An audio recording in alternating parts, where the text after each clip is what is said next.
आता सध्या आपण मतदान केलं, पहिला हक्क बजावला, काय भावना आहेत आणि काय सांगा? खर तर याच्या पूर्वी सुद्धा विधानसभा लढवलेल्या आहेत, परंतु त्यावेळेचा मतदानाचा हक्क आणि आजचा खूप विशेष आहे. कारण 6 विधानसभेचा मिळून 1 लोकसभा मतदारसंघ झाला. 11 तालुके या लोकसभेमध्ये आहेत, 3 जिल्हे या लोकसभेमध्ये आहेत. त्याच्यामुळे हा खूप मोठा विस्तारित लोकसभा मतदारसंघ आहे. 17,65,000 मतदार आहेत, जवळजवळ 2,004 बूथ आहेत आणि एवढं 2200 गावं आहेत तांड्यावाड्या सहित. आणि हे फिरत असते वेळेस खूप म्हणजे, आणि प्रचाराला फक्त मला 18 दिवस भेटले आणि 18 दिवस म्हणजे एका तालुक्याला 1.5 दिवस.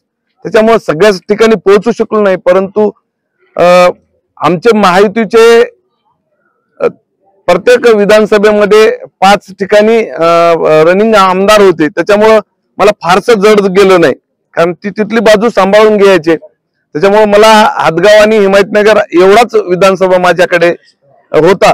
परंतु तिथे सुद्धा मी 10 सुद्धा गावं करू शकलो नाही, कारण मी मतदारसंघ ही पूर्ण जबाबदारी माझ्या जनतेवर सोडलेली आहे हातगाव विधानसभेची.